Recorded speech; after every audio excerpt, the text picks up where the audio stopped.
Salut les bonitos, ça faisait longtemps, on est super contents de vous retrouver. Pour tout vous dire, j'ai travaillé sur cette intro à 3 reprises. Dans le premier jet, je vous souhaitais Happy New Year. La deuxième version, je vous envoyais du love pour la Saint-Valentin. Et pour la troisième, celle-ci, on est presque en mars, mais j'ai envie de vous dire, les bonitos, que je vous souhaite tout ça quand même. Alors, Jogging Bonito est toujours là pour vous distraire, vous faire rire, râler ou tout simplement vous énerver. Le premier podcast francophone dédié à la course à pied ne vous laisse pas tomber. Pardon, excusez-moi. On me dit dans l'oreillette que la dénomination premier podcast francophone dédié à la course à pied est une appellation contrôlée. Va falloir aller vérifier donc auprès des autres autorités médiatiques. Il paraîtrait qu'il y a plusieurs définitions. Donc, excusez-moi, je retire, mais plus plein d'excuses. Moi, je déclare Jogging Bonito le world best podcast. Au moins, on est tranquille. De toute façon, premier, deuxième, troisième, on s'en fiche, on est premier dans votre cœur, les bonitos, c'est ça qui nous intéresse, c'est ça l'essentiel. Et meilleur David, qu'est-ce que vous en pensez, vous ? Moi j'en pense qu'il est vrai que nous avons eu beaucoup de plaintes sur les réseaux sociaux. Les gens vont envoyer des messages privés d'abord, puis ils nous ont affichés en public pour se venger. Ils se sont mis à se regrouper tous les samedis à Paris ou dans les grandes villes de France. Pour protester et jeter des pavés, ça nous a un peu dépassé, on l'avoue. C'était pour ça. Mais on comprend, on est prêt à assumer, à rendre l'argent, et s'ils renvoient leur petit coupon de remboursement par lettre postale, et on étudiera leur réclamation sous 45 semaines. Rendez l'argent aux abonnés. Dans les meilleurs délais. C'est ça. Ah là là. On va dire un petit mot pour nos bonitos. T'es content de les retrouver toi aussi ? Très heureux, très heureux de reprendre les recordings avec vous les amis, et aussi de pouvoir partager à nouveau des aventures et des discussions philosophiques peut-être autour de la course à pied avec vous. Métaphysique même. Métaphysique, c'est le mot. On va voir ça. C'est le mot. Bon, avant de commencer cet épisode, moi je voulais mentionner le fait qu'on envisage de faire une émission live en avril. Il s'avère que je serai en France, donc nous allons en profiter pour se rencontrer en vrai, nous trois. Et on essaie de voir si on pourrait vous embarquer dans l'aventure aussi, les bonitos. Donc si ça se fait, ça aurait lieu le vendredi 12 avril à Paris, en soirée. On va faire passer un sondage pour avoir une idée du nombre de personnes qui seraient réellement intéressées et capables de venir. Donc il est important d'avoir une bonne estimation pour savoir ce qu'on fait et où on le fait. Donc les bonitos, on espère que vous répondrez au mieux dans la plus grande sincérité. Voilà. Et d'ailleurs, toute suggestion de lieu est la bienvenue, que ce soit pour un live ou juste pour se rencontrer, bar, restaurant, salle. Les options sont ouvertes, donc si vous avez une idée, n'hésitez pas, vous nous contactez soit par email à joggingbonito@gmail.com ou bien Twitter ou via nos comptes Instagram respectifs. Et enfin, comme il s'avère que ça tombe sur le week-end du marathon de Paris, et que notre cher Émir était déjà engagé pour y participer, eh bien, moi-même et mon playboy personnel, nous sommes inscrits aussi. Donc, voilà, on va être 3 bonitos en goguettes dans les rues de Paris. Enfin, je l'espère, ça dépendra de mes adducteurs qui ont décidé de faire les malins. Donc, en tout cas, les bonitos, je serai là soit sur le bitume avec vous ou sur le trottoir pour vous encourager. Et on serait ravis de partager tout ça avec vous. Et disclaimer quand même, le seul RP au programme, Émir, je pense que tu vas pas me contredire, c'est de juste bien se marrer. Tout à fait, on prévoit rien ça d'autre. me va bien comme performance, ouais, c'est ça. Voilà. Je vous imagine en meneur d'allure avec une armée de bonitos derrière vous. Mais faites-moi plaisir et emmenez-moi tout le monde en 6h01. 6h00. Attends, on a 6h, non, mais on prend les 6h, quoi. Non, 6h01. Pour voir ce qui se passe après. 2 secondes de plus pour voir si on nous empêche de mettre passer le pied. Tu vas faire quoi ? Ça serait intéressant, ça, à voir ce qui se passe après. Mais on en avait parlé ou pas ? Il y a une nouvelle, le petit nouveau visuel là, d'ASO sur cette politique de sortie des barrières horaires, non ? Ah oui, il y a une infographie, je crois. Bon, la petite infographie, là, ils ont l'air beaucoup plus gentils maintenant. Peut-être que pour la science, justement pour la science, il faudrait essayer ce petit 6h et quelques. Écoute, tu crois que c'est possible de faire en marchant 6h ? Ça fait vite quand même, non ? Ça fait vite, ouais. Mais tu peux en courir un peu, en marcher un peu, et ou alors, on peut y arriver. Ce que tu peux faire, ouais. Ou alors tu finis le machin comme tu veux, et ensuite tu retournes dans le truc. Ouais. Et tu fais, et tu fais en sorte de voir ce qui se passe autour des 6 heures. Ça peut être intéressant, ça, à analyser. Bien, après toutes ces mises à jour, il serait temps de s'attaquer au cœur de l'épisode, non ? Pourquoi pas ? Alors c'est parti, ce premier épisode de 2019 vous propose 2 chroniques intitulées « Notre perception de la normalité est-elle la même selon notre niveau ?» et « Ce point au loin dans ma tête ». Jingle. Jingle bells.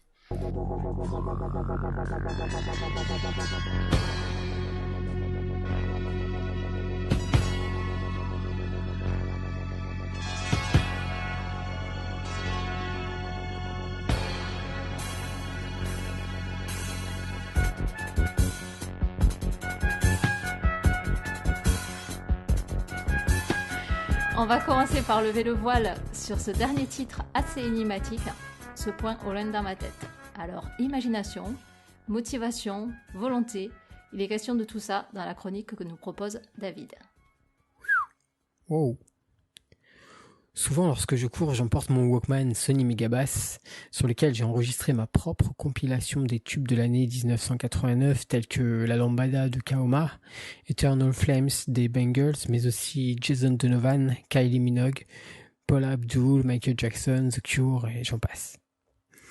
Mais je finis toujours par lâcher les écouteurs, notamment parce que la bande magnétique s'est enlevée ou emmêlée à l'intérieur de la cassette, et je n'ai pas de stylo bic dans mon kit de survie de coureur pour la rembobiner.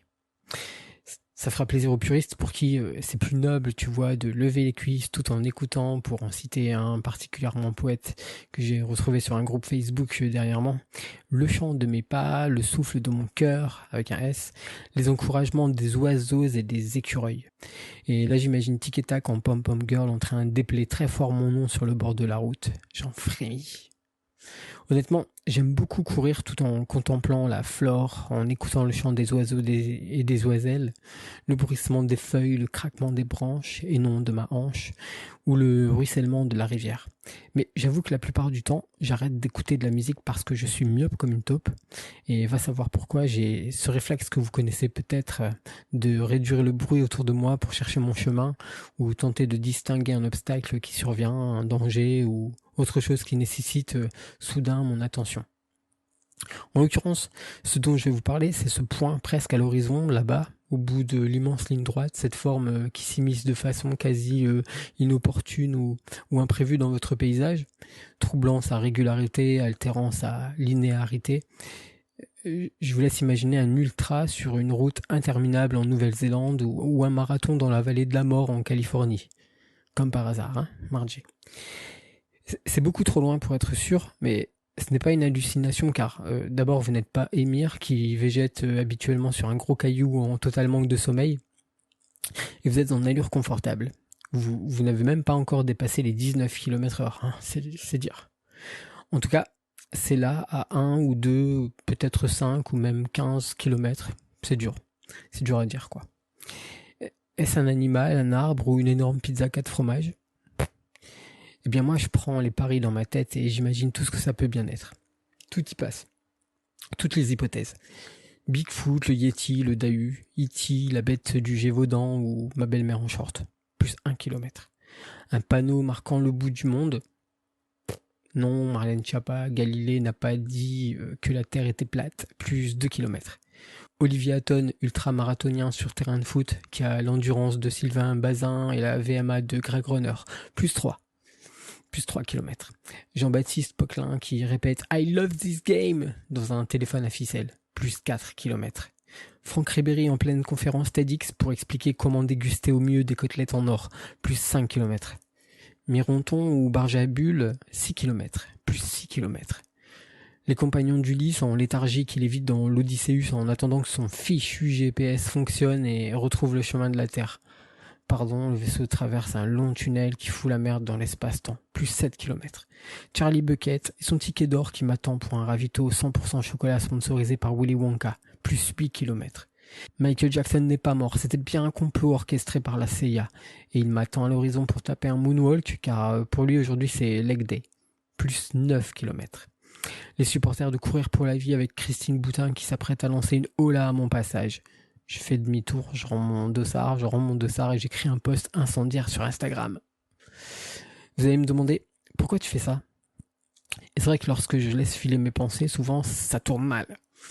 mais je suis instinctivement persuadé que ça m'apporte dans ma pratique. Nous avons cherché à savoir pourquoi. Enquête au cœur des méandres de mon esprit. C'est un reportage signé moi-même pour Jogging Bonito.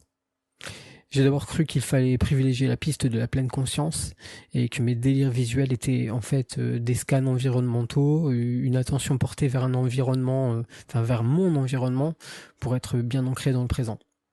En effet, à travers la thérapie dynamique par le running, TDR, qui est chère à William Pullen, on en vient à se poser les questions suivantes. Que vois-je devant moi? Est-ce proche de moi ou éloigné? Quel est le point le plus éloigné sur lequel mon regard peut se porter à l'horizon? Quel est l'objet le plus éloigné que je suis le moins sûr de distinguer? Et qu'est-ce que ça peut bien être? Et on laisse filer ces idées. C'est une étape qu'il appelle l'enracinement. Une façon aussi de se relier avec la nature. On dit souvent que c'est à travers elle qu'on réduit son stress, qu'on améliore son humeur, qu'on gagne en concentration ou en intuition. D'ailleurs, surmonter un obstacle naturel comme une pente difficile favorise un sentiment d'accomplissement ou de progrès. On l'a tous un peu éprouvé. Pour arriver à mon point qui se trouve au loin, qui je l'espère n'est pas mon prof de maths de 4e au collège, je peux également appliquer d'autres exercices de pleine conscience comme compter le nombre de pas du pied gauche pour l'atteindre ou compter le nombre de pas jusqu'au moment où je distinguerai plus clairement ce que c'est que ce point au loin. En espérant qu'il apparaisse assez tôt de manière à faire demi-tour s'il s'agit d'un gang de blogueurs de running. J'aime bien cette hypothèse. Je crois néanmoins qu'il faut la compléter par une autre que je vous soumets en vous garantissant que je ne suis pas sous l'emprise de Malto saveur Red Bull. Donc voici un petit exercice. D'abord un petit travail préalable de respiration, un moyen de se recentrer sur soi, la base de toute aventure intérieure. Ensuite j'imagine que je suis un double de moi. Donc à ce stade on a déjà perdu 350 auditeurs, on est d'accord. Je m'observe de près, j'essaye d'énumérer les sensations que je suis en train de vivre, mes douleurs, mes zones de tension ou au contraire de relâchement. Puis je vais m'imaginer en double de moi en train de me dépasser sur le trajet. L'espace entre ce double et moi s'agrandit jusqu'à ce qu'il rejoigne petit à petit le point au loin. Je fais faire à ce double plusieurs allers-retours entre moi et l'objet qui attire mon attention à l'horizon. Donc il peut me narguer parce que lui il sait maintenant ce que c'est exactement. Et donc me confirmer que c'est bien une pizza qui m'attend un peu plus loin. Enfin, et je suis sûr que c'est ce que vous allez préférer, je reviens à moi, en train de galérer la bave aux lèvres, peut-être un petit peu moins après cet exercice. En réalité, je suis entré dans un état hypnotique. Il s'agit bien là d'auto-hypnose. Comme en parle Jonathan Ben Legroux, ou Jonathan s'il a envie, dans son livre Auto-hypnose et performance sportive qui est paru aux éditions Amphora. Je n'ai pas le don d'ubiquité, mais je passe plusieurs fois de ce que l'auteur appelle une position associée, c'est-à-dire recentrée sur moi-même, à une position dissociée. Mon double, qui est pas plus beau gosse malheureusement, mais plus objectif car il ne veut pas vivre les émotions, les sensations, mais les observer, les énumérer, m'aider à prévenir ou surmonter un moment difficile, retrouver un peu de lucidité. Le double qui rejoint le point loin équivaut à se mettre un peu plus loin ou en retrait. En clair, cela permet de créer un changement, un état modifié de conscience, et c'est la clé. Je précise quand même pour l'auto-hypnose qu'il faut s'exercer, c'est de l'entraînement mental. Là, ici, j'en explore à peine 1%, même pas. Il y a d'autres aspects théoriques. Je n'ai fait qu'essayer de comprendre pourquoi je délire parfois quand je cours. L'imagination n'est qu'un élément qui a tendance à me faire sortir de ce que je suis en train de faire, mais ça pourrait être autre chose comme de la musique. Il existe aussi d'autres moyens de modifier son état de conscience. Ça va sans doute parler à nos éditeurs, c'est quand on atteint le flow. Pas le truc qui manque cruellement à la plupart des rappeurs français de la dernière génération, mais cet état euphorisant lorsqu'on a l'impression d'être à la fois acteur et spectateur. C'est très proche de l'auto-hypnose. La différence, c'est que le flow n'est pas quelque chose qui se travaille, se provoque, il vient à vous. On peut l'expliquer bien sûr, il y a des conditions à réunir pour l'atteindre. Mais si vous voulez, on le fera plus tard, peut-être dans une prochaine chronique. Voilà, donc j'espère que vous avez compris que je ne cherche pas à faire une présentation de la thérapie dynamique par le running ou l'auto-hypnose. C'est pas une conférence, hein. J'en aurais pas la capacité et je n'ai fait qu'effleurer ce qui me paraît être des pistes pertinentes pour mon cas personnel qui feront peut-être écho à vos propres techniques pour avancer. Peut-être que ça vous donnera envie d'inventer vos techniques. C'est suggéré d'ailleurs dans le cas de l'auto-hypnose ou alors de prendre conscience que vous en avez. N'hésitez pas à nous en parler sur les réseaux sociaux ou sur le Discord de l'émission ou encore à en parler à votre médecin qui connaît sûrement les établissements qui pourront vous accueillir et vous administrer les traitements les plus adaptés. Oh là là. Merci David. Moi j'ai envie de te dire que c'est plus un point au loin dans ma tête là, tu vois, c'est un énorme point d'interrogation. Parce que je me demande si je me suis auto-hypnotisée sans le savoir en courant, on ne sait jamais. À ce point ? Maintenant, je me pose la question, tu vois. Et confiance. Émir, t'arrives toi de faire ce genre de choses en courant ? Soit là, imaginer après avoir... un point. Ah non, je pense que après avoir écouté ça, j'ai vraiment l'impression de passer à côté de quelque chose là quand je cours. Ouais. J'ai l'impression d'avoir loupé un vrai truc. C'est pas possible. Il se passe rien dans vos têtes. Il se passe rien. Il y a pas autant de trucs, tu vois. Il y a pas autant d'aventures quand même. Ouais, c'est ça, d'aventure. Ah non, on est jaloux. Vous n'avancez pas tel des automates, quoi. Dites la vérité, à quoi vous pensez. Moi, je veux dire, le seul moment où j'ai créé des ghosts de moi-même qui avançaient plus vite que moi sur la piste, c'est dans Mario Kart quand je faisais du contre-la-montre, tu vois. Ça, tu vois, c'est un truc, j'ai jamais fait ça en running, mais je vois que je passe à côté de quelque chose. Ouais, je sens. Je sens que j'ai loupé un truc. Bah ouais. Waouh. Tu vois ? C'est inspirant. T'as loupé un truc. Ouais, tu peux te projeter dans Mario Kart à ta prochaine longue course. Tente-le. Ouais. Ça se tente, moi, je dis. Et envoie les bananes aussi, tu sais, pour les concurrents. Les pots de bananes. Bon, sinon, dans tes rêves les plus fous, Émir, ce serait quoi qui serait le point au loin dans ta tête, ce serait quoi ? Au bout d'une longue ligne de droite, là, t'as fait, je sais pas, là, c'est la fin d'un ultra. Qu'est-ce que c'est, quoi ? Qu'est-ce que c'est au bout, là ? Le bonheur. Le bonheur. Punaise, c'est beau. Ah ouais. Matérialisé par quoi ? Par le petit point au bout que j'attendrai pas forcément, mais qui est peut-être dans le voyage, justement. Ouh. Waouh. Imagine ce petit point à l'horizon. Tu sais pas ce que c'est, tu te rapproches et tu te rends compte que c'est juste un petit point en fait, rien de plus. Oui, qui me ramène justement à cette fameuse phrase qui dit que de je ne sais qui d'ailleurs, un trou dans ma culture ici, qui dit que l'épanouissement est justement peut-être dans le voyage. C'est d'arriver au bout du truc et de se dire en fait il y avait rien, c'était dans le chemin, effectivement. Il y a rien spécial au bout. Ou alors le bout est en translation constante, un petit peu comme cette image avec le bout de l'arc-en-ciel, le pied de l'arc-en-ciel. L'arc-en-ciel, aller au pied, tu ne peux pas. Ce n'est qu'une illusion, mais tu peux essayer d'y aller. Et tu peux imaginer qu'essayer d'y aller, c'est un bon moment. C'est un moment d'aventure en quelque sorte. Tu y arriveras jamais, mais le moment d'aventure est intéressant en lui-même. Punaise. Tu nous as monté la discussion d'un cran encore là, Émir. Je ne sais pas.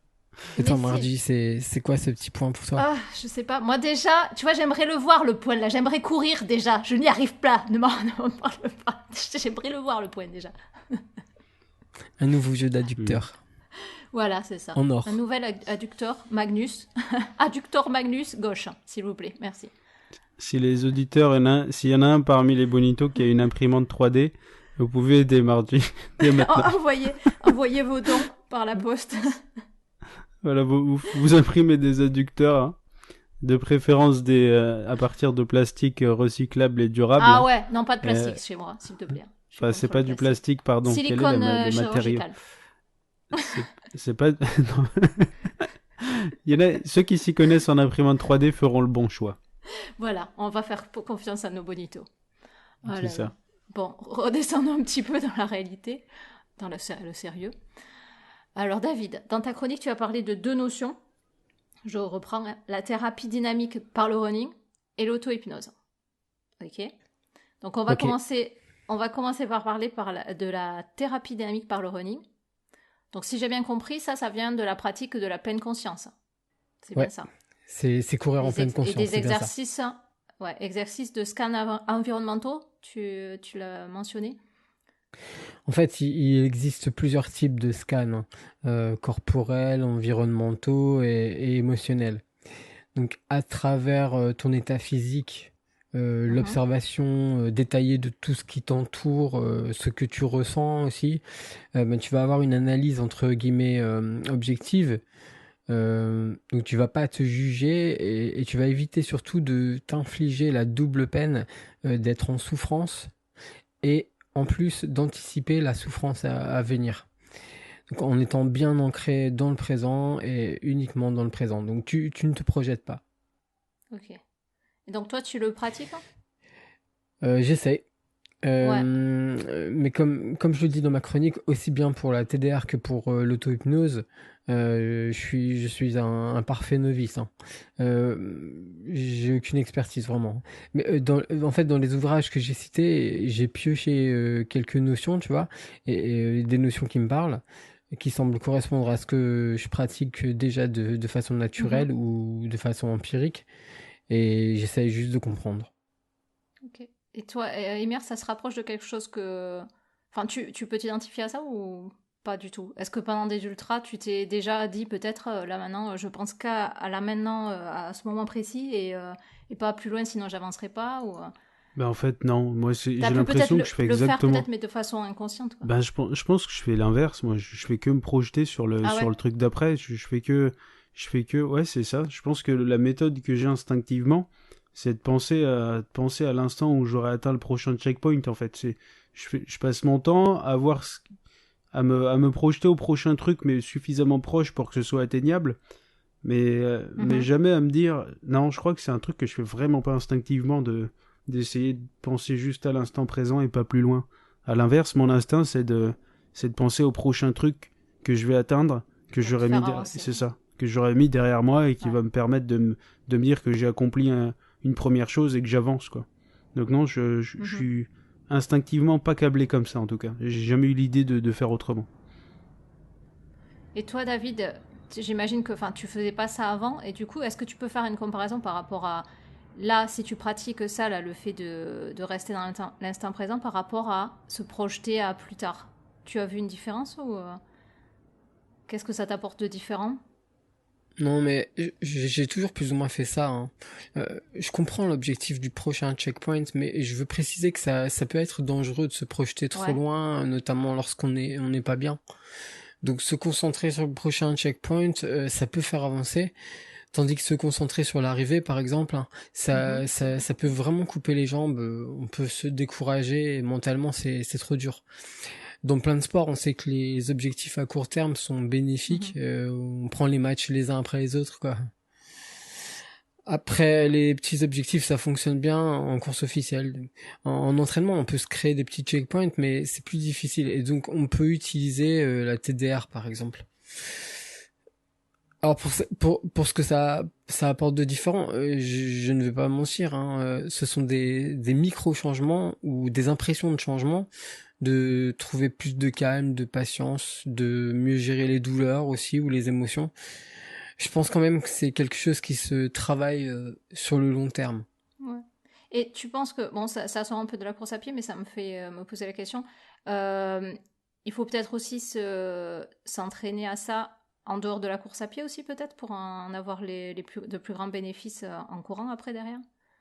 Enfin, dans ta vie de tous les jours, est-ce que tu peux l'utiliser, ce genre de choses, peut-être? Tu veux parler de productivité, c'est ça? Ouais, ou pas forcément, enfin, dans ta vie, quoi. Pleine conscience, vivre les choses une par une au lieu de... Enfin... Je sais pas, je suis pas sûr d'avoir si bien expérimenté ailleurs. Profiter de l'instant présent. Enfin, au travail, on valide des objectifs intermédiaires dans un projet global. Ok, c'est vrai, hein. Ça a l'air de fonctionner. C'est peut-être pas valable pour tout, hein, je sais pas. Mais enfin après, il faut se dire que toute ma vie tourne autour du running, hein, tu sais.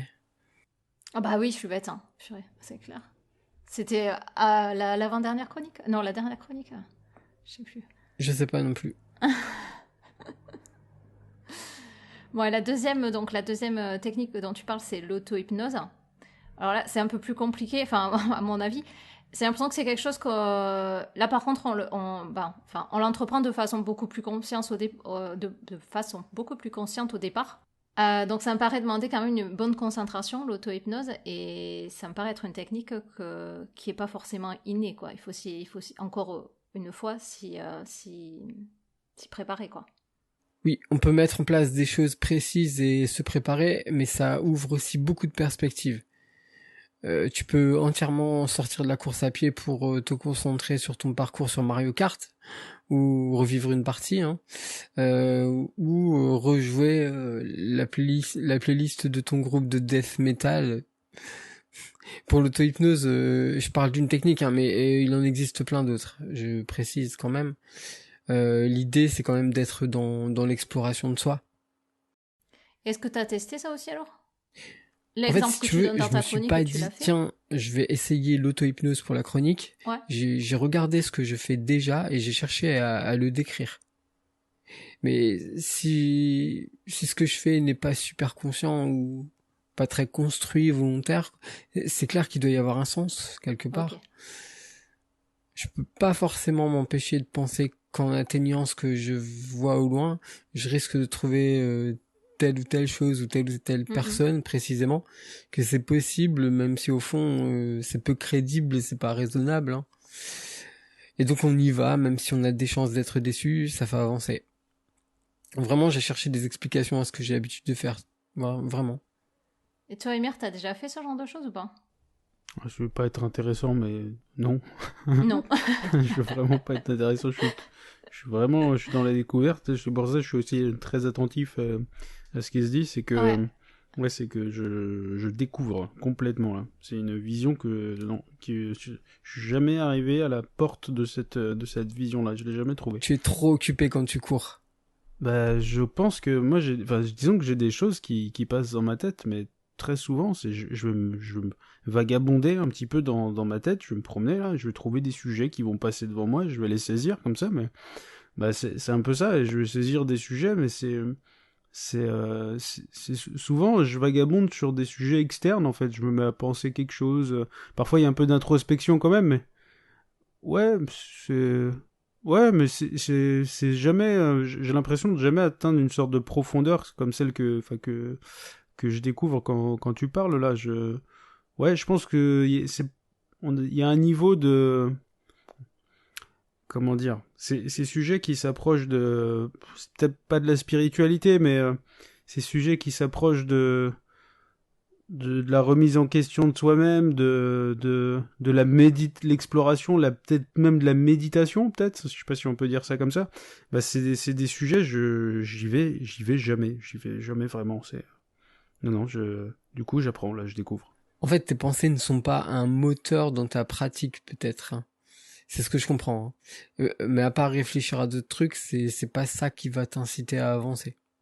C'est exactement ça, ça m'occupe l'esprit. J'ai des sujets qui me passent devant, et puis parfois je décide de les développer comme ça quand ils passent. Donc je réfléchis avec moi-même, mais c'est vraiment sans plus, quoi. C'est pas moteur, c'est... Voilà. Non, mais c'est intéressant, parce qu'en fait, toi, David, ce que tu dis, c'est que voilà, c'est ça, tu dis que toi, les pensées... Enfin, tu vas travailler sur les pensées que tu as, tu les exploites pour pouvoir te faire... Enfin, pour que ce soit bénéfique pour ta course à pied, pour la course à pied, quoi, ton expérience. Je les exploite. Ouais. Ouais, tu t'es posé la question de pourquoi tu faisais ça et pourquoi ça faisait pourquoi il y avait un effet ou pas, quoi, en fait. Non, c'est intéressant. Mais du coup, ça me fait aussi penser à quelque chose. Par contre, ça, on en parle assez souvent en ce moment. C'est la visualisation et l'imagerie mentale. On en parle beaucoup dans les préparations pour la course à pied. Ouais, c'est pas exactement de la visualisation ou de l'imagerie mentale. La visualisation, c'est imaginer le geste ou la tâche à accomplir. On ferme les yeux, on se voit, on visualise son parcours, le rythme qu'on va imprimer, le temps qu'on va mettre, le mouvement qu'on va produire, etc. On utilise ces sens pour produire une expérience dans son esprit avant de la réaliser ou tenter de la réaliser. Voilà. Et d'après, il y a des études qui apparemment disent que on gagne vraiment en efficacité, grâce au mimétisme notamment. Si dans l'hypnose on sort de son propre corps, et sortez pas cette phrase de son contexte, c'est moins pour répéter à l'avance ce qui va se passer pour faire... c'est moins pour répéter à l'avance ce qui va se passer que pour faire un état des lieux de comment ça va ou pour stimuler l'imagination. Il n'y a pas forcément une concentration sur ce qu'il faut faire pour réussir. On peut tout à fait faire autre chose, pas forcément lié à l'épreuve. Par exemple, on peut se voir en train de parcourir un autre chemin ou en train de jouer la playlist de son groupe de death metal devant 80 000 personnes au Stade de France. Non, mais n'empêche ça, pour moi, là, la visualisation, tu vois, c'est un truc que j'ai toujours fait, et sans savoir que ça s'appelait la visualisation. Enfin, maintenant, on en parle, on le synthétise, on le caractérise et tout ça, mais ça, par contre, moi, c'est plus naturel pour moi de faire de la visualisation que les deux autres, les techniques dont tu as parlé, toi. Mais c'est autre chose. Parce que, en fait, de réfléchir à comment ça pourrait se passer, ça me permet de me calmer et d'être préparé le jour J, ou si ça arrive, si ça se passe mal, je sais comment je vais réagir. Enfin, je sais comment je vais réagir. J'ai réfléchi déjà, donc ça me stresse moins parce que j'ai réfléchi à toutes les possibilités qui pouvaient se passer, quoi. Enfin, plus ou moins. Ah, tu fais de bonnes répètes pour être top le jour du show. T'es une artiste, en fait. Bravo. Oh, tu crois ? Oh, punaise, alors ça, jamais on me l'a dit, ça me fait plaisir, là. Ah, t'es pas loin d'Hollywood, hein, comme par hasard. Purée, c'est bon, là, je crois que ma nouvelle carrière est toute lancée, là. Je vais aller voir Steven Spielberg. Et toi, Emir, t'en fais peut-être la visualisation, peut-être c'est plus facile. Hein. Ouais, ça peut m'arriver. Ça peut m'arriver. Ça fait partie des outils, en gros, que dans la fameuse boîte à outils, on va dire que mentale, hein, que j'utilise quand je suis dans le dur vraiment. C'est des choses où, pareil, je savais pas que ça s'appelait comme ça, hein, mais voilà, c'est des trucs. Je fais appel à un petit peu tout ce que j'ai qui peut m'offrir de l'énergie d'une manière ou d'une autre, que ce soit des bons sentiments, par la génération de bons sentiments, en pensant aux sentiments que je vais avoir au moment où j'accéderai à ce moment qui paraît difficile dans le moment présent, ou alors même ça peut être des mauvais sentiments parfois. J'utilise de la visualisation sur qu'est-ce que ce serait si j'y arrive pas. Ouais. Je sais pas si on appelle ça de la visualisation aussi, mais en tout cas je visualise les mauvais sentiments que je pourrais avoir si l'issue est défavorable, et ça me donne un moteur aussi. Enfin, ça fait partie en gros des outils que j'utilise pour avancer quand c'est dur, quoi. C'est vrai que j'entends souvent parler de visualisation quand c'est positif, on parle de visualisation d'un succès. Je sais pas si le vocabulaire visuel. Moi, j'utilise plus dans l'autre sens. Plus toi, comme tu le vois dans l'autre sens. Ouais. Plus parce que justement, ça permet de me préparer pour les moments difficiles, quoi. Je me dis, si ça se passe mal, je saurais réagir, quoi. Je visualise moins le positif. C'est dommage. Je pense que la visualisation du positif, tu t'en sers pour te motiver à obtenir le sentiment agréable, et la visualisation du négatif, tu t'en sers pour vouloir éviter d'accéder à ce sentiment désagréable que tu auras si tu y parviens pas, quoi. Ouais. Et sinon, au contraire, est-ce que vous pensez que c'est possible d'avancer en faisant abstraction de tout, sans penser du tout ? Ouais, je pense, ouais. Ouais, c'est possible, ça, vous croyez ? C'est un outil aussi, je dirais. Moi, j'arrive pas. Un outil d'éteindre son cerveau et d'avancer. Soit parce que c'est très dur, mais c'est souvent d'ailleurs parce que c'est très dur. Je pense que dans mon cas, si c'est très dur, j'essaye de faire abstraction. C'est au contraire, de pas scanner mon corps, d'essayer de ne pas le scanner, d'essayer de faire abstraction de ce qui se passe et de juste avancer, quoi. En essayant de déconnecter le maximum de trucs qui me causent du trouble, qui me causent du problème. Et t'arrives du coup à ne pas penser du tout, quoi. Juste t'avances. Ouais, mais ça dure pas longtemps. Ça peut arriver, mais ça peut durer. Ça dure jamais. J'arrive jamais dans l'heure avec ça, quoi. Je peux faire des dizaines de minutes comme ça où je fais rien, où j'essaye de penser à rien, juste avancer, essayer de faire abstraction du fait que j'ai mal pour pouvoir avancer, parce que je sais que je veux accéder à la suite, je sais que je veux accéder à l'accomplissement, mais j'essaye de trouver des astuces pour moins subir les difficultés physiques quand c'est long, quoi, ou même quand c'est court, hein, parfois, quand c'est court et intense. Et sinon, les gars, moi je fais un truc aussi, alors je sais pas si vous le faites, Mais ça m'arrive parfois, quand je cours ou même quand je marche ou je sais pas quoi. Comme quand on était petit, des fois on se disait qu'il fallait marcher que sur les bandes blanches sur les passages piétons. Vous ne faisiez pas ça? Que si jamais tu posais le pied entre les deux bandes blanches, ça allait pas aller, quoi. Et des fois, en courant, c'est pareil. Il y a des choses, il faut pas que je touche ces 2 plaques de trottoir, il faut que je saute au-dessus. Vous le faites, ça? Oui. Mais en plus, moi, je transmets ça à mes enfants. Je leur dis, si tu ne marches pas sur les lignes blanches, tu te feras manger par les crocodiles. Mais oui, la superstition, personnellement, je classe ça dans la préparation mentale. J'avoue, hein, quand même, je suis assez superstitieux quand je cours dans mon dialogue intérieur. Par exemple, je gère ma foulée de façon à poser le pied droit sur la plaque d'égout qui se trouve à 20 mètres. Et si j'y parviens, ce sera la garantie que ma course sera agréable ou que je réussirai à réaliser le chrono que je me suis fixé ou que je n'aurai pas mal aux pieds. Voilà. Et il y a aussi quelque chose que je fais quasi à chaque sortie, hein, franchement, les sorties qui ont lieu sur la route, là, sur la vieille départementale ou sur une piste cyclable. En fait, c'est essayer de passer 10 fois l'écart entre 2 arbres sans être doublé par une voiture.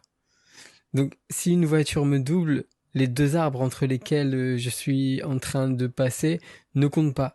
Voilà, ils ne comptent pas pour une fois. Voilà, il faut que je réussisse 10 fois. Voilà, c'est un peu délirant, j'avoue, quoi, mais honnêtement, ça fait avancer. Moi, je l'ai aussi, hein. Je suis pleine de superstitions comme ça. Je sais pas si c'est des superstitions, mais Émir, t'as des trucs comme ça, toi aussi? Non, dis-nous qu'on n'est pas fou. Je passe trop à côté de trucs. Non, je loupe trop de trucs dans ma vie. Ma vie, elle est nulle. À cause de nous, Émir, il va être toqué à la fin, tu sais. Il va repartir courir demain, il va se dire, attends, comment j'ai fait? Qu'est-ce que j'ai fait? Où j'ai mis les pieds? Ça s'est bien passé, ça s'est pas bien passé, qu'est-ce qui... Attends, le truc qui se rapproche un peu de ce que vous dites, mais qui est encore dans ce que je disais un petit peu tout à l'heure, hein, c'est ces petits outils pour avancer quand c'est difficile. Moi, ça m'arrive de compter les arbres, par exemple. Ouais. Genre, je compte, mais c'est-à-dire, il n'y a pas de superstition derrière. C'est juste, je me dis, ah là, je vais courir, par exemple, si je suis en train de marcher depuis 10 minutes parce que je suis dans le dur. À un moment donné, je vais voir des arbres plus ou moins qui sont tous à une distance égale. Je vais compter les arbres en unités de course à pied.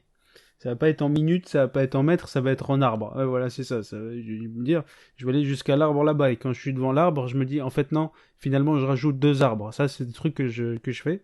Des petites unités de mesure. Je te confesse, tu es toqué toi aussi, merci. Voilà, bon. Mais la superstition, c'est moins, quoi. C'est-à-dire, je me dis pas, si je m'arrête avant l'arbre, alors il va m'arriver ça, tu vois. Ça, c'est un truc... ça, non, tu vas y arriver, t'inquiète pas, grâce à nous, tu vas y arriver. Il y a aussi un truc qu'on dit à ses enfants quand ils sont malades en voiture. On leur dit quoi? Tu fermes les yeux, ou alors tu fixes un point à l'horizon, tu regardes pas ailleurs. Ouais, donc moi, je leur transmets même ça en bagnole. C'est ça, parfait. Ils vont être trop forts, tes enfants, après. En tout cas, si ça peut stimuler leur imagination, c'est très bien. Wow.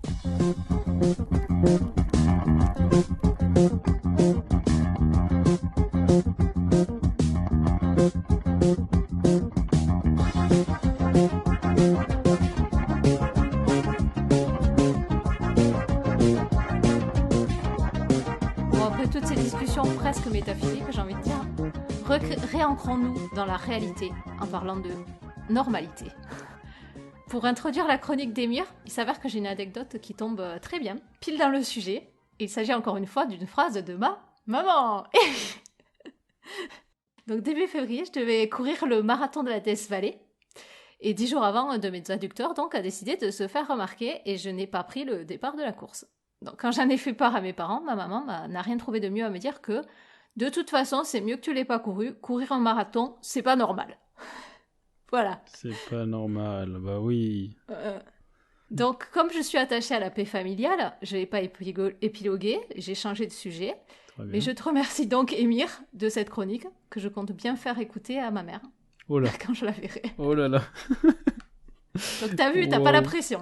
Non, non, non, mais je sais pas si elle va se retrouver dans cette chronique à ta maman mardi. Hein, je pense qu'on est un peu loin là. Mais ça nécessite quand même de prendre beaucoup de recul. Hein. Je fais un petit disclaimer avant de lancer là-dedans. Ça peut vous prendre beaucoup de recul pour comprendre ce qu'on va raconter dans cette chronique. Hein. On va mettre des définitions sur des mots, on va essayer de s'y tenir, on va essayer d'analyser tout ça. Oh là là, ça... Attention. Oh là, on est bref. Allez, on se lance. Donc, la chronique s'intitule, comme tu l'as dit plus tôt, « La perception de la normalité dépend-elle du niveau de chacun ?» Donc, tout d'abord, je tiens à remercier Anto, qui est aussi connu sous le nom de Panto_Rune, qui nous fait parvenir une question sur le Discord de Jogging Bonito le 8 janvier dernier, ça commence à remonter un petit peu tout ça, et qui est donc l'objet de ma chronique du jour. Alors sachez aussi, cher Bonito, que vous pouvez vous aussi soumettre, et ce, gratuitement, des sujets qui vous inspirent à notre attention et pour éventuellement un traitement dans l'émission. Donc le sujet d'Anto était le suivant. Notre perception de la normalité est-elle la même selon notre niveau en course à pied? Alors là, je vous laisse quand même percuter un petit peu. Voilà, normalité, tac, ça la tourne, même, là. Niveau, voilà. Ok. Et moi, les bonitos, vous me connaissez à force. Hein, les sujets à base de réflexion existentielle, tout ça, ça me parle. Et c'est comme ça que j'ai sauté sur l'opportunité de vous parler du regard des non-coureurs sur les coureurs, du regard des coureurs sur les autres coureurs, et plus généralement de l'étonnement de tout un chacun sur les pratiques d'autres personnes, et ce, quel que soit le domaine. Dès lors qu'une pratique est en dehors de la perception de la normalité que chacun a. Ah, cette phrase est un peu dure, hein.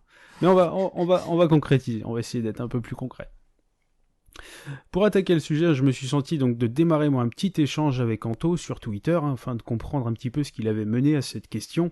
Et alors il m'a livré la petite anecdote qui l'a amené lui-même à se questionner. Une anecdote sur sa pratique et sur le regard d'autrui. La voici donc. Anto m'a dit « Après quelques dossards, je me suis décidé à ouvrir un blog, n'est-ce pas David, hein, dédicace pour toi, pour partager mes CR, hein, note de la rédaction CR égale compte rendu, avec les quelques personnes qui me suivent. Je l'avais nommé Anto, simple runner. » Voilà.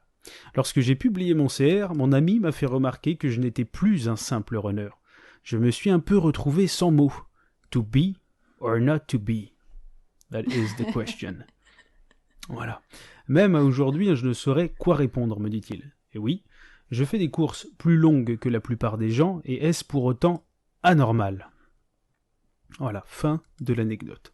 Et donc dès lors, j'ai pris connaissance, dès lors que j'ai pris connaissance de cette petite histoire que m'a raconté Anto quant à son questionnement, je me suis immédiatement dit que tout dépend de la définition, hein, qu'on va mettre sur les mots simples et sur les mots normales. Parce que ces mots, en fait, finalement, on a tendance à les employer instinctivement, mais ils sont pleins de subjectivité, ces mots. Donc je propose de digresser dès le début, hein, de cette chronique quelques instants sur le sujet de la simplicité, avant de se lancer dans le sujet très vaste de la normalité. Donc pour moi, Anto n'est pas moins simple parce qu'il s'est lancé sur des courses longues. Réaliser des choses qui ne sont pas à la portée de tout le monde et en même temps rester simple, pour moi ce n'est pas antinomique. Si c'est une personne qui carbure au feeling, si sa vision de la course à pied est spontanée et naturelle, alors Anto est bel et bien un coureur simple. Je pense qu'il est une erreur, c'est mon avis, de penser que réaliser quelque chose d'exceptionnel, c'est le cas quand on fait un ultra, c'est exceptionnel, ça relève de l'exception, je veux dire, ne peut pas être fait dans la simplicité. Ça peut toujours l'être. Et pourtant, c'est vraiment pas difficile de trouver dans de nombreux domaines, dans les domaines sportifs ou non sportifs, des personnes qui sont très avancées et très accomplies et qui restent pourtant très simples. Ces personnes agissent par passion, elles mettent de l'énergie et se développent dans leur milieu tout en restant des personnes spontanées, faciles d'accès et pleines de feeling.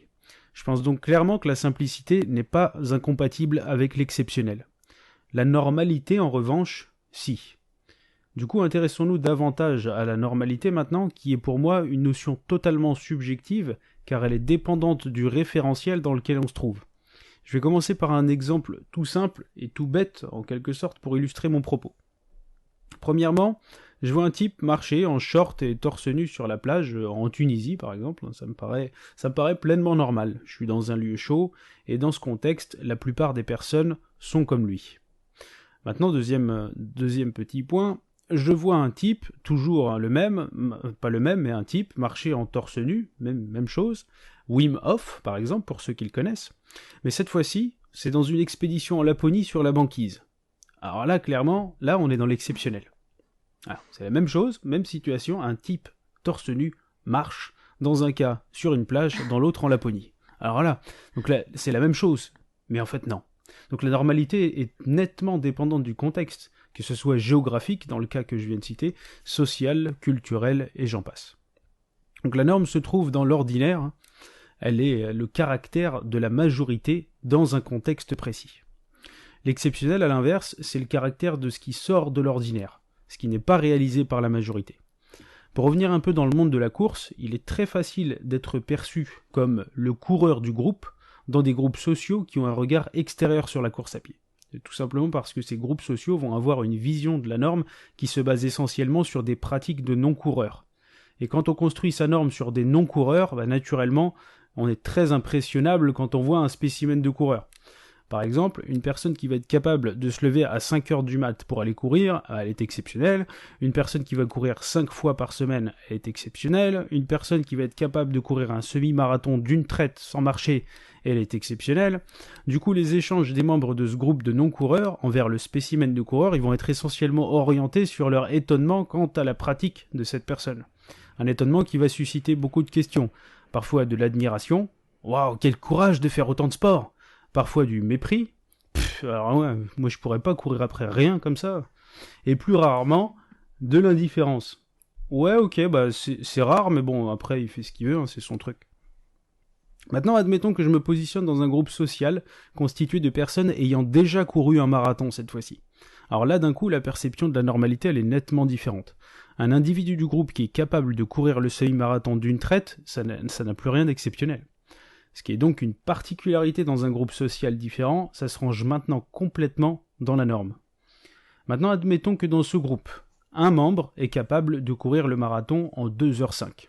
Et bien là, d'un seul coup, il retrouve ce caractère exceptionnel puisque très peu sont capables de réaliser la distance avec une telle vitesse. Et là, du coup, ces mêmes échanges des membres du groupe envers le spécimen exceptionnel vont apparaître, mais à un niveau tout autre.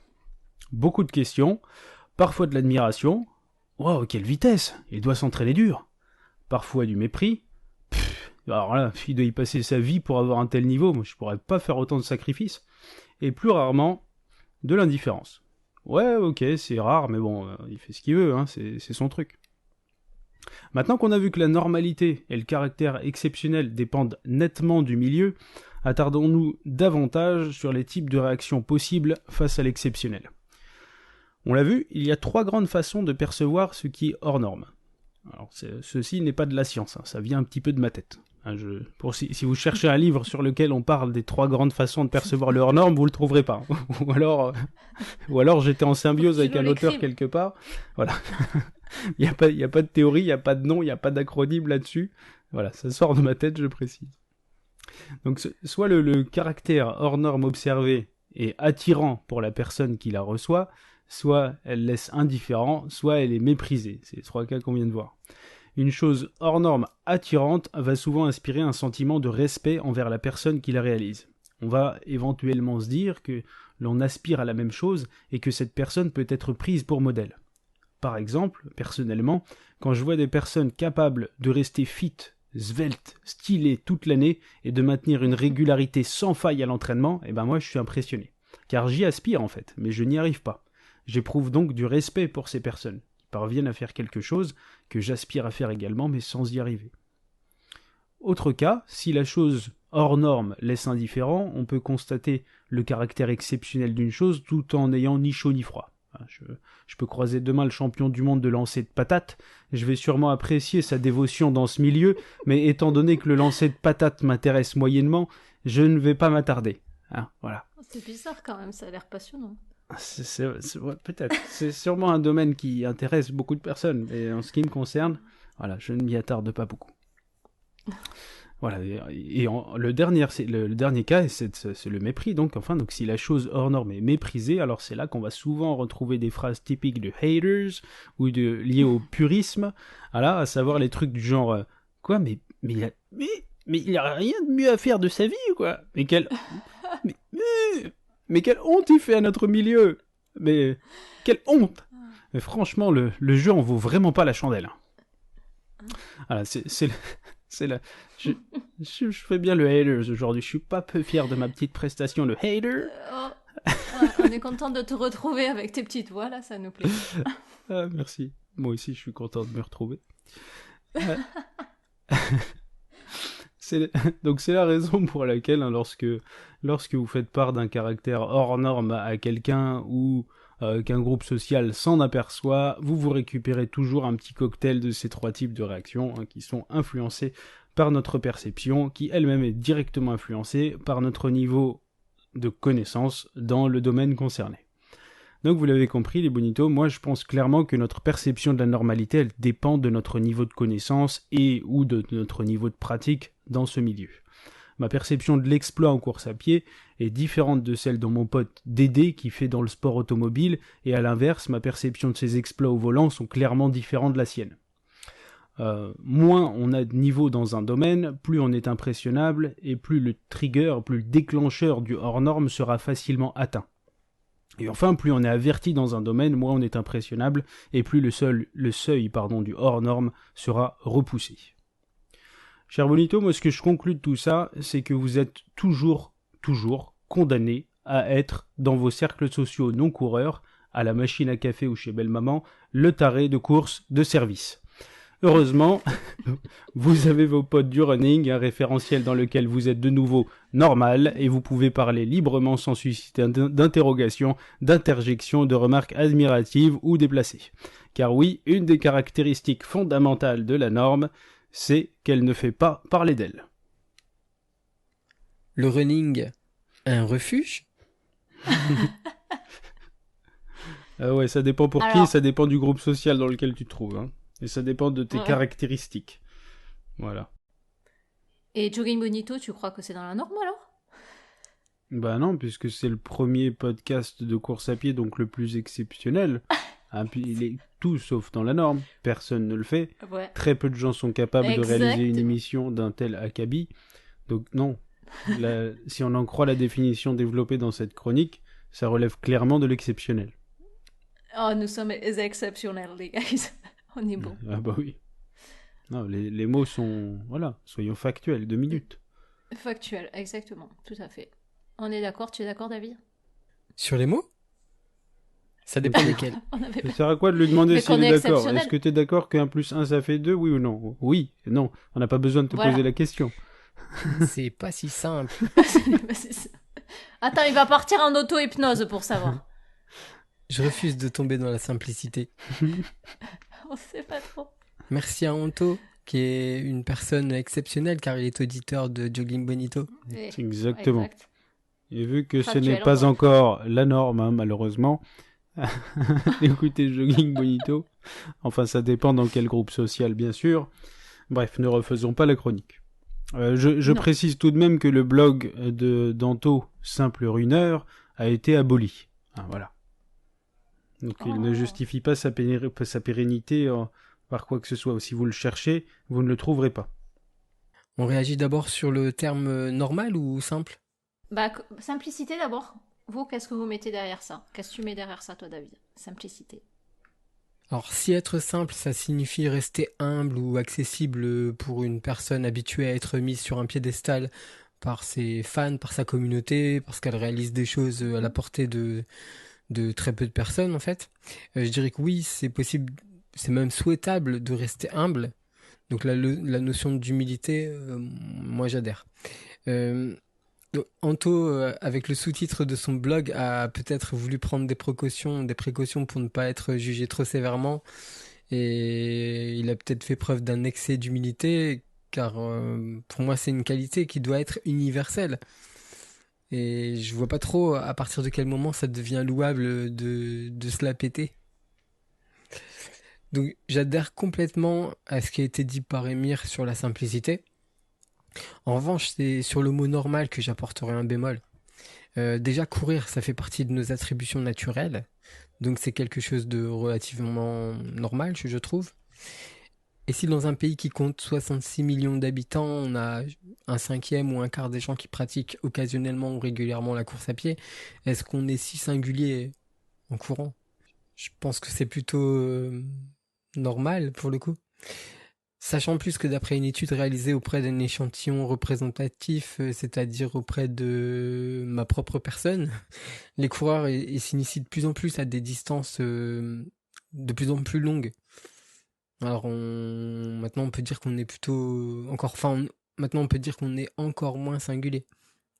C'est pas se retirer des mérites, hein, mais je trouve que c'est sain que les mérites ne soient pas ou plus indexés sur le volume. Sinon, Émir l'a dit, les définitions et les interprétations dépendent du contexte. Ben moi, par exemple, au travail, c'est un cercle social à part entière auquel j'appartiens. J'observe que la plupart des nouvelles recrues pratiquent la course à pied ou le trail. Et franchement, c'était pas vraiment courant avant. Hein. C'est en train de changer, j'ai l'impression. Et peut-être que dans 10 ans, à la machine à café, on dira sérieux, t'as vu Jean-Yves, le petit nouveau à la compta, il court même pas, lui. Par rapport à la normalité, il y a un dernier truc important que je voulais dire. Pour moi, c'est une notion qui tend à évoluer. Elle correspond de moins en moins à la question du nombre ou de la majorité. Moi, je parlerais plutôt de niveau d'acceptation de la société, ou pour la société. En France, il y a un exemple assez clair pour sortir de la course à pied. Depuis 2015, 2015 ou 2013, il y a eu, je crois, 40 000 mariages homosexuels. Ça pourrait paraître anecdotique et on pourrait donc considérer que le mariage, c'est clairement un truc d'hétéro. Mais il y a aussi une majorité de Français qui l'acceptent. Ça devient inepte de parler de normalité et maintenant on va apprendre à nos gosses que le mariage pour tous atteint un haut niveau d'acceptation pour la société. Je comprends, c'est le sujet de l'acceptation des minorités du coup par la majorité là dont on parle un peu. C'est le sujet de la tolérance des minorités en fait. Je sais pas si... Ouais si ça se rejoint. C'est pas exactement pareil mais ça se rejoint, ouais.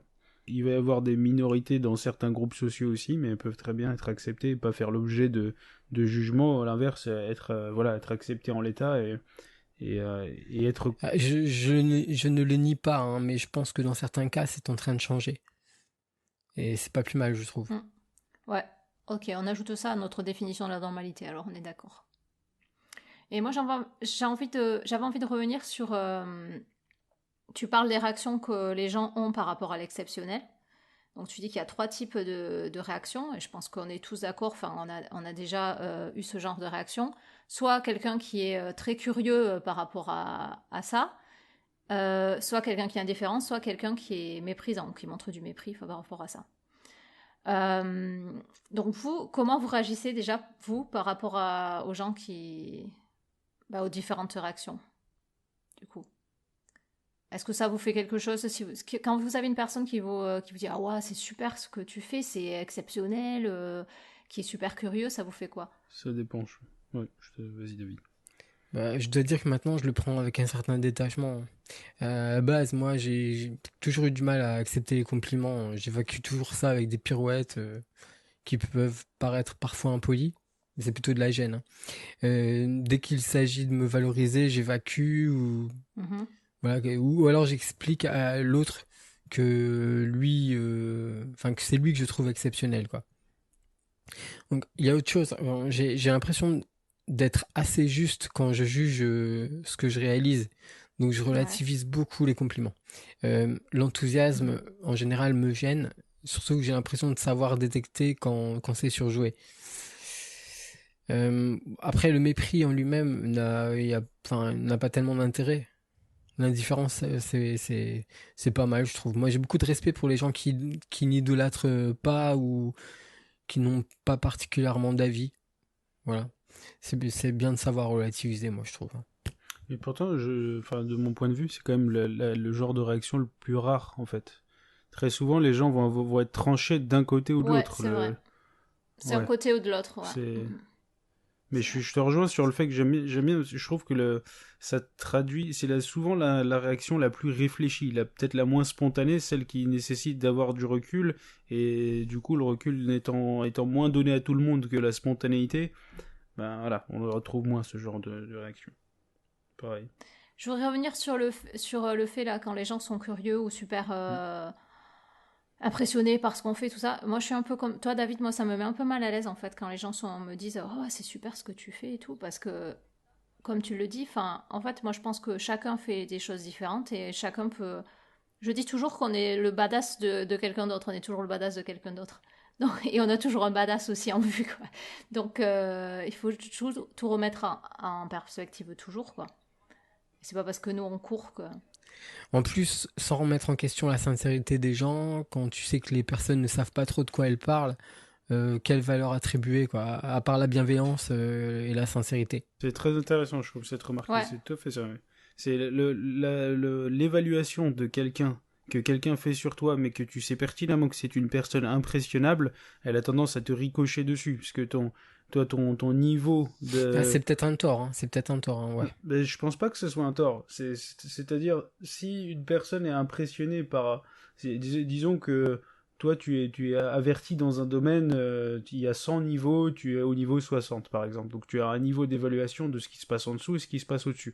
Si une personne est au niveau 1 et qu'elle te dit « Waouh, c'est mortel, t'es au niveau 60 », ok, mais même un niveau 10, il serait impressionné, et du coup, elle n'a pas le niveau de détail de ce qui se passe entre le niveau 10 et le niveau 60, par exemple, et encore moins de ce qui est entre le niveau 60 et le niveau 100, alors que toi, tu le vois très bien. Et du coup, avoir une remarque positive de quelqu'un qui a moins de vision que toi, et de quelqu'un qui a un niveau, qui est beaucoup plus impressionnable que toi, je pense que c'est normal que ça tricoche un peu dessus. Si la personne est impressionnable, parce qu'elle connaît moins le sujet que toi, alors tu pondères son avis. Parce que son avis, tu le filtres, en quelque sorte. Tu dis, bon, c'est vrai, je prends en compte ce qu'elle dit, cette personne est impressionnée, d'accord, dans son référentiel, je suis impressionnant. En attendant, est-ce que ça me valorise particulièrement ? Non, puisque quelqu'un d'un moins bon niveau ou d'un meilleur niveau, elle aurait fait certainement l'objet de la même remarque par cette personne, en fait. Du coup, tu n'es pas évalué à ta juste valeur, en quelque sorte, parce que tu es juste quelqu'un de plus impressionnant dans ce domaine.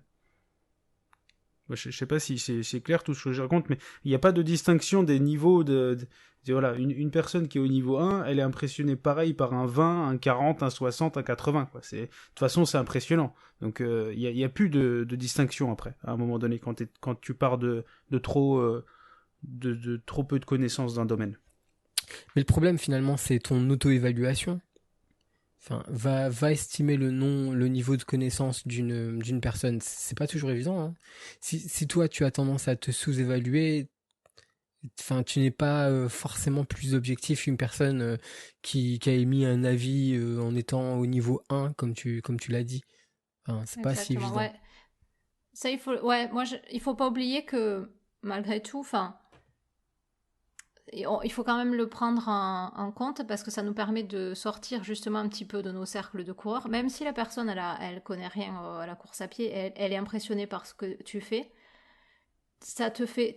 Tu te prends un peu en arrière et tu te dis, ah bah ouais, quand même. Enfin, courir, c'est pas si... Enfin, courir un marathon, c'est pas si facile. Ou courir un 6 km, c'est pas aussi commun. Et ben ouais, il faut le prendre ce compliment et comment dire, l'utiliser, enfin, ça fait plaisir, quoi. Ouais. Je pense au final que pour estimer la valeur, on doit accorder un max de crédit au critère sincérité. En plus, une personne qui s'y connaît beaucoup formulera peut-être un avis plus dur, plus snob, plus cassant.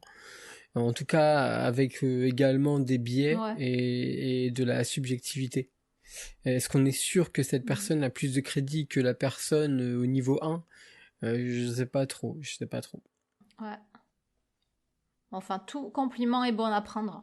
C'est ça qu'il faut se dire. Que la personne, c'est à partir du moment où la personne qui fait un compliment ou qui est impressionnée et sincère, je pense qu'il faut le prendre, quoi, le compliment.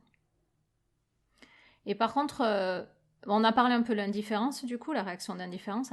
Et moi, j'aimerais bien revenir sur l'autre réaction qui est le mépris. Parce que pour moi, ça, c'est un truc... ça me fait réfléchir, parce que je me dis, quelqu'un qui est méprisant, qui répond...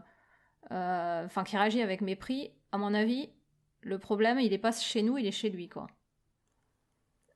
Oui, il s'interroge sur eux, et il y a peut-être un peu de jalousie, de culpabilité ou de complexe en eux. Ça peut aussi les stimuler, hein, et leur donner envie malgré tout. Ouais. Je suis d'accord, et je me permets juste de faire une petite remarque. Je me suis permis dans cette chronique de donner un exemple personnel d'admiration, de respect en quelque sorte. Je me suis aussi permis de donner un exemple personnel d'indifférence, mais ce que je n'ai pas fait, c'est donner un exemple personnel de mépris, parce que je m'y refuse, parce que j'estime que ce sentiment n'a pas sa place du tout. Parce que le mépris, pour moi, c'est juste la traduction d'une fermeture d'esprit, en fait. Donc, vu que je m'interdis en quelque sorte d'avoir l'esprit fermé, c'est bizarre de dire ça comme ça, mais vous comprenez l'idée, bah je n'ai pas donné d'exemple justement sur ce point-là. En tout cas, pas d'exemple personnel, pardon. Voilà, c'était volontaire. Et du coup, moi je pense que les gens qui réagissent comme ça, c'est un moyen de défense, à mon avis. C'est parce que peut-être le fait de nous voir faire des choses leur montre à eux en miroir que bah, ils le font pas. Alors peut-être ils ont envie de le faire et ils le font pas parce que c'est trop dur, hein, peut-être. Il faut se bouger le huc. Ou parce que ça les fait se remettre en question aussi dans leur façon de faire. Ou parce que c'est de la jalousie, ou parce qu'ils veulent pas se mettre en face de leurs contradictions et leurs faiblesses, peut-être aussi. Je sais pas ce que vous en pensez. Pour moi, je pense que avec le temps, hein, parce que quand on commence à faire du contenu sur Internet, ça vient très rapido, les réactions méprisantes, ce genre de choses, les réactions qui vont mépriser ce que vous êtes ou vous jugez sur des choses que vous pensez pas être du tout, ou que vous n'êtes même pas du tout peut-être. Bah ça arrive tout de suite. Donc au début ça pique, mais je pense que rapidement on se fait une carapace. Sinon on peut pas rester public. À un moment donné on peut juste pas, quoi. Parce que se faire taper dessus, se faire rouler dessus, soit on se fait vite une carapace et on survit, soit on disparaît d'internet, quoi. Donc je pense que... Ah ouais, toi tu parles sur Internet. Moi je pensais plus à des gens en face à face. Là je parle sur Internet. Mais... en face à face, en face à face, les réactions de mépris, je pense que c'est pareil. Hein. Là je parlais d'Internet parce que voilà, je pense que Internet c'est quand même un endroit où des réactions de mépris, tu peux t'en manger à beaucoup. Ouais, mais c'est plus facile, quoi, disons. Parce que je me dis qu'une personne qui en face à face a une réaction de mépris, c'est plus rare parce que... C'est plus rare, mais ça existe. Et là je trouve que c'est pareil. Pour moi c'est pareil, il faut une carapace. Il faut une carapace par rapport à ça. Je pense que du coup, si en face de moi j'ai des personnes, si j'ai des personnes méprisantes, je pense que j'en vois, hein. J'en vois, hein. Ça arrive, hein. Des personnes méprisantes. Tu rentres dans le débat malgré tout, parce que moi des fois je laisse tomber, je suis pas la peine de discuter. Pareil. En fait, tu te dis, je vais nulle part. Vu la qualité entre guillemets de la réaction, t'iras nulle part, donc ça sert à rien de rentrer dans le machin. Si tu prends une remarque désagréable, je pense juste dire, bon bah c'est ton avis, j'ai le mien, je sais pourquoi je fais ça, merci, au revoir. Tu t'apprendras rien à cette personne, elle t'apprendra rien non plus. Je pense qu'à un moment donné, il faut juste pas perdre son temps, quoi. En fait, ce qui peut aussi mettre mal à l'aise, au-delà du mépris, bien sûr, ce sont les railleries qui pourraient provenir de personnes proches ou qui ont de l'amour pour vous. Je me suis déjà retrouvé dans cette situation, hein. À part le malaise ou l'évacuation du sujet, lâchement, et il n'y a pas trop de solution. Ou alors le clash, la violence, le crime, que sais-je. Ouais, bah exactement. Mais tu sais que moi, j'ai tendance à penser que c'est difficile d'avoir une discussion avec des gens qui se sont proches, hein, parce qu'ils vont rester sur leur position, tu vois. Mais malgré tout, ils vont continuer à réfléchir derrière. Et puis, ils vont en entendre parler avec d'autres personnes qui le respectent peut-être plus que toi, entre guillemets. Enfin, c'est pas qu'ils te respectent pas, mais parce qu'ils te connaissent plus, quoi. Et au fur et à mesure, ça va faire son chemin dans leur tête aussi, quoi, tu vois. Oui, ils vont peut-être même te valoriser auprès d'autres personnes quand tu as le dos tourné. Derrière, dans le dos, ouais, voilà. Alors qu'en fait, devant toi, ils ne le font pas, quoi. Ouais. Bon, en tout cas, nous, on méprise pas nos bonitos. Et on a envie de leur dire qu'on était très très heureux de les retrouver pour cet épisode. Bon, nous allons donc vous faire passer un petit sondage, les bonitos, pour que vous puissiez nous dire si vous souhaiteriez qu'on se rencontre en avril sur Paris. Donnez-nous vos suggestions, bons plans, idées pour cette rencontre. Et coureurs du Marathon de Paris, faites-vous connaître. La team Jogging Bonito sera in the place. Donc comme je disais, sur le bitume ou sur le trottoir. On verra ça. Si ça vous dit de la courir tranquillement, on sera là pour ça. Non, attention. Je sais, t'as rigolé? Non. Moi, j'ai rigolé, moi. C'est rigolo sur le trottoir, ou sous un pont, peut-être, d'ailleurs. Ouais. Je l'ai dit, j'ai entendu rigoler David et je me suis dit non. Non, ne le prenez pas. Non, c'est plus la team bidonville sera peut-être en train de picoler sous un pont, on sait jamais. On sait jamais. Si le marathon nous a saoulés, c'est ça. Bref.